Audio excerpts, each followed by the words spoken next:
तर अक्षय शिंदेच्या दफनविधीला उल्हासनगरमध्ये सुद्धा विरोध होतोय। तिथे जोरदार राडा झाला। उल्हासनगरच्या शांतीनगर स्मशानभूमीमध्ये पोलिसांनी दफनविधीची तयारी सुरू केली होती। त्यानंतर शिवसेनेचे शहर प्रमुख राजेंद्र चौधरींनी अक्षय शिंदेचा दफनविधी उल्हासनगरमध्ये करण्यास विरोध केला। पोलिसांनी खणलेला खड्डा शिवसैनिकांनी बुजवून टाकला।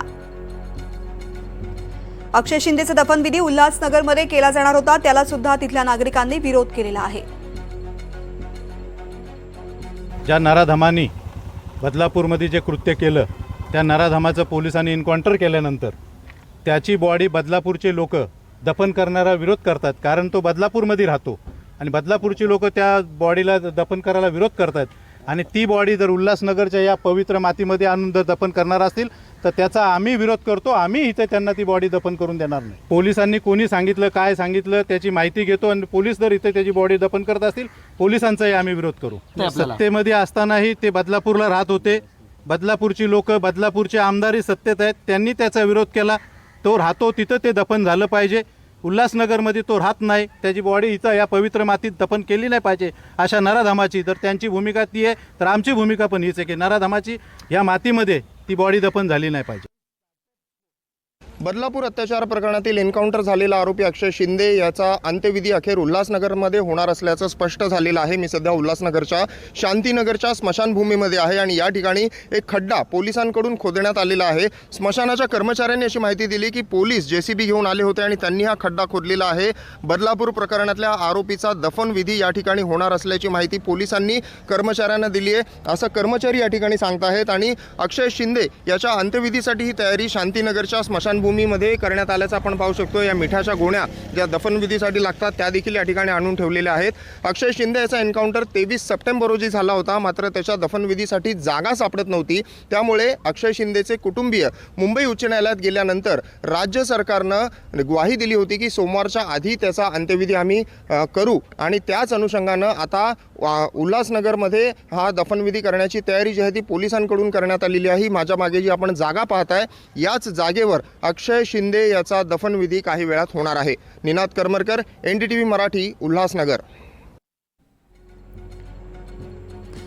तर उल्हासनगरमध्ये दफनविधी अक्षय शिंदेचा केला जाणार होता, मात्र इथल्या शिवसैनिकांनी या ठिकाणी विरोध जोरदार केला होता, त्यामुळे राडा सुद्धा झाला। उल्हासनगरच्या शांतीनगर स्मशानभूमीमध्ये पोलिसांनी दफनविधीची तयारी केली होती, मात्र या ठिकाणी शिवसैनिक आले आणि शहर प्रमुख राजेंद्र चौधरींनी अक्षय शिंदेचा दफनविधी उल्हासनगरमध्ये करण्याला विरोध केला होता। पोलिसांनी खणलेला खड्डा शिवसैनिकांनी बुजवला।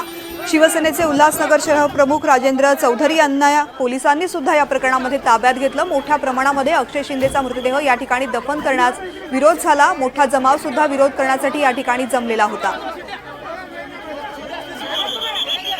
ही त्यावेळची दृश्य ज्यावेळेस या ठिकाणी पोलीस अक्षय शिंदेचा मृतदेह घेऊन पोहोचलेले होते आणि उल्हासनगरमधल्या स्मशानभूमीमध्ये त्याचा दफनविधी केला जाणार होता, मात्र त्याच वेळेस शिवसैनिक सुद्धा विरोध करण्यासाठी त्या ठिकाणी पोहोचले आणि या ठिकाणी अक्षय शिंदेचा मृतदेह दफन करू दिला जाणार नाही अशी भूमिका त्यांनी मांडली आणि मोठ्या प्रमाणात विरोध सुद्धा झाला। शिवसैनिकांनी या ठिकाणी राडा केला।